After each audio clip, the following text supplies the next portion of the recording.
क्योंकि पुलिस पर तीफी बट के बाद एक बहुत बड़ा इल्ज़ाम है। अच्छा सर, आज अमीर फतेह की पेशी थी।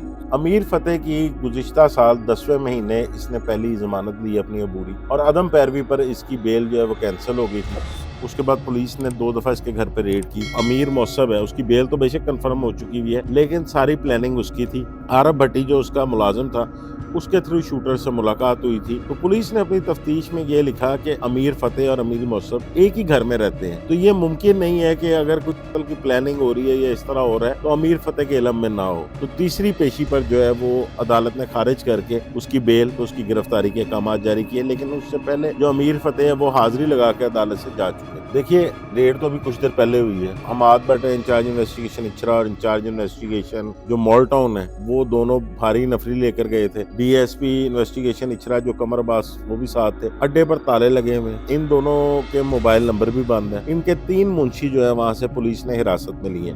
जब तक आरब भट्टी गिरफ्तार नहीं होता, ना अमीर मौसम को गुनहगार कहा जा सकता है, ना अमीर फतेह को गुनहगार कहा जा सकता है। अस्सलाम वालेकुम, आप देख रहे हैं सोचता पाकिस्तान और मैं हूं मुर्तज़ा भट्टी। मेरे साथ इस वक्त सीनियर सहाफ़ी नुमान शेख साहब मौजूद हैं। अस्सलाम वालेकुम सर। वालेकुम अस्सलाम। सर, सबसे पहले तो आपको उम्रे की बहुत बहुत मुबारक हो। बहुत शुक्रिया। अच्छा सर, आज अमीर फतेह की पेशी थी। सुनने में ये आ रहा है कि उसकी ज़मानत कैंसिल हो गई है। अब इस केस को आगे आप क्या देखें? भट्टी साहब, बिल्कुल जिस तरह जावेद भट्ट का मर्डर हुआ था उस एफआईआर में 2 बंदों को ही नॉमिनेट किया गया था, एक कैसर भट्ट को और एक अमीर फतेह को। उस वक़्त क्योंकि कैसर भट्ट उस फैमिली के बहुत ज़्यादा करीब था, सोशल मीडिया पर भी तमाम तर बयानात जो है और उसके बाद उनकी नुमाइंदगी अड्डे वालों की वो कैसर भट्ट कर रहा था। लेकिन बाद अज़ा जो तीफ़ी भट्ट की ज़िंदगी में ही कैसर भट्ट की सुलह हो गई उनसे।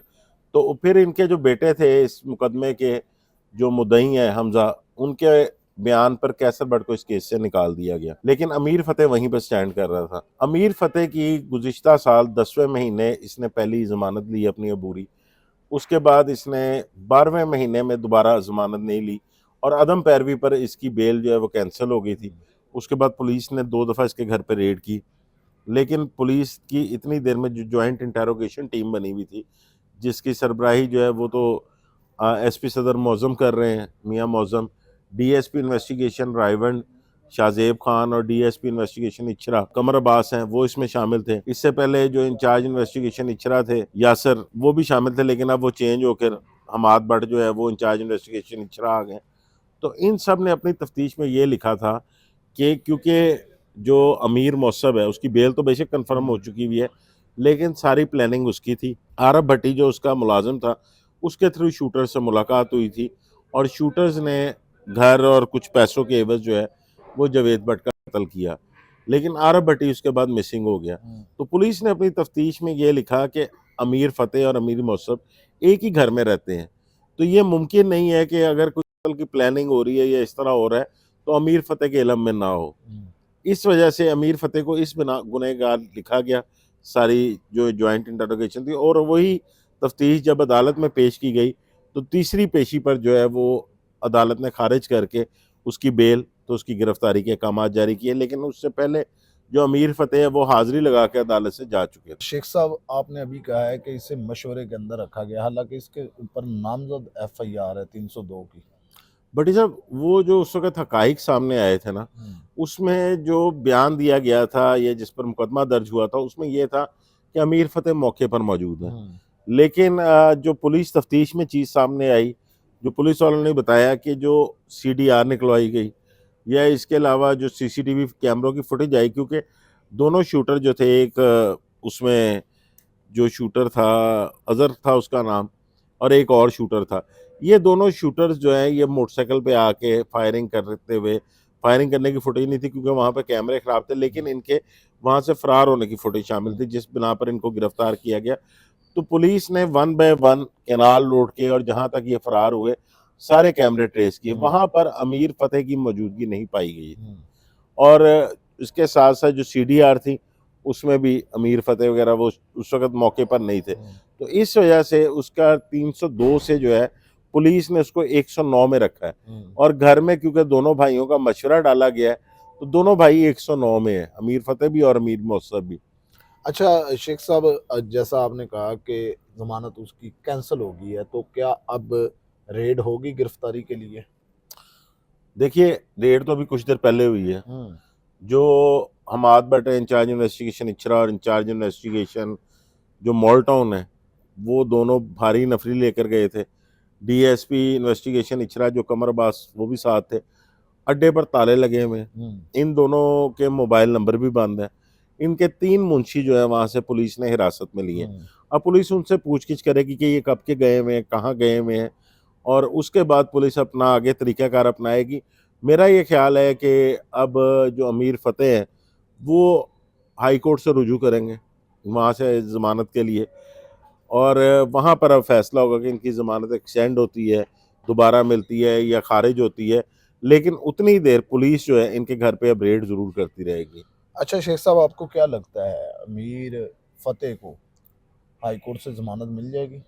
चांस कितने हैं? देखिए, ये डिपेंड करता है हाई कोर्ट अब इन सबूतों को किस तरह देखती है, क्योंकि सेशन तक जिस तरह उसकी बेल खारिज हुई है, तो अब वहाँ पर इनके वकला के दलाइल देने पे बात बनती है। क्योंकि बार बार इनके लिए थ्रेट भी है आना जाना, ट्रैवल करना अदालतों के तक। तो इस केस ये अब अदालत ही फैसला करेगी इनका कि आगे इनकी ज़मानत को प्रलॉन्ग करना है या इन दोनों को ट्रायल में अब लेके जाना है। क्योंकि अमीर मौसम जो है उनकी बेल तो कन्फर्म है, अब उनका ट्रायल में फैसला होना है। अच्छा सर, अभी आपने नाम लिया आरव भट्टी का। जब से ये केस हुआ है उसमें सारे शूटर गिरफ्तार हो गए, ये सारे मंजरे आम पर आ गए, तो अब तक आरव भट्टी का कोई पता नहीं। क्या उसे ज़मीन खा गई, आसमान खा गया? सोशल मीडिया पर बहुत ज़्यादा खबरें चलती हैं कि उसका काम तमाम कर दिया गया है या वो मुल्क से फरार हो गया है। इसमें कितनी सदाकत समझते हैं आप?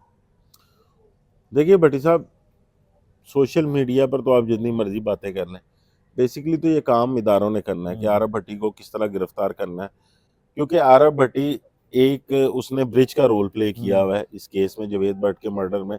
जो बयानात अभी तक सामने आए हैं खास तौर पर शूटर्स के, कि उन आरव भट्टी अड्डे पर मुलाजम था, बलाज की ज़िंदगी में भी वो बतौर ड्राइवर इसके साथ चलता रहा, उसके बाद ये प्लानिंग में शामिल था। तो आरव भट्टी की गिरफ्तारी या उसकी डेड बॉडी जब तक कहीं से नहीं मिलती, तब तक तो ये कहना कुछ भी जो है वो कबल अज़ वक्त है कि वो दुनिया से चला गया या बैरून मुल्क चला गया। क्योंकि मेरा ख्याल है कि पुलिस जिस तरह अब इस केस को देख रही है, उसकी ट्रैवल हिस्ट्री भी चेक की होगी। अगर वो दुनिया यहाँ से किसी पाकिस्तान से चला गया होता तो पुलिस के इल्म में होता।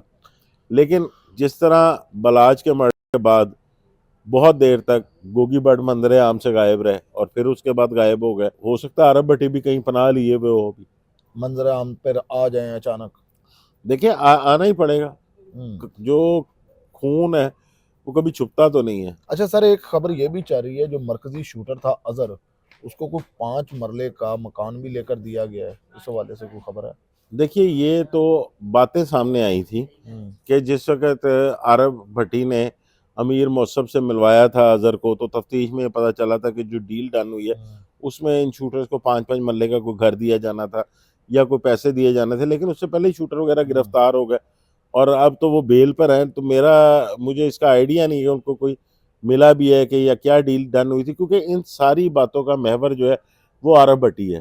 जब तक आरब भट्टी गिरफ्तार नहीं होता, ना अमीर मौसम को गुनहगार कहा जा सकता है, ना अमीर फतेह को गुनहगार कहा जा सकता है।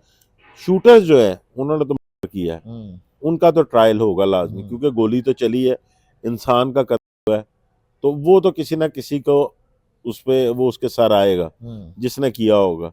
बाकी जो बातें हैं 109 में इन दोनों भाइयों की या दूसरे के शूटर्स का कितना रोल था, क्या था, वो आरब भट्टी की गिरफ्तारी के बाद सामने आएगा। आपको क्या लगता है कि आरब भट्टी अगर मंजरे आम पर आता ही नहीं तो ये केस हवा में लटका रहेगा?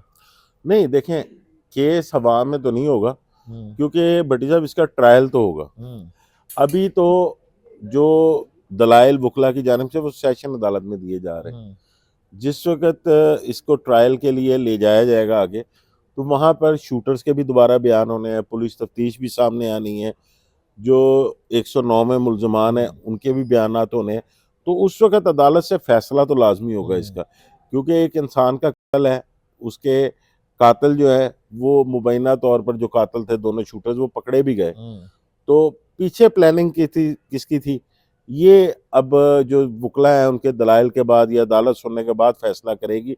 उतनी देर कुछ कहा नहीं जा सकता, लेकिन ये केस का ट्रायल अब मेरे ख्याल से जल्द शुरू हो जाएगा, क्योंकि जिस तरह पुलिस अब काम कर रही है सीरियस लेके इस केस को, क्योंकि पुलिस पर तीफी बट के बाद एक बहुत बड़ा इल्ज़ाम है कि वो शायद किसी साइड की सपोर्टर है।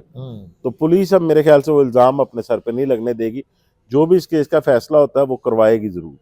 अच्छा सर, आपको क्या लगता है अगर अमीर फतेह जो है ये बेल नहीं लेता, मफरूरी काटता है, जैसे इसने पहले कई अरसा तक बेल नहीं ली, तो क्या होगा आगे?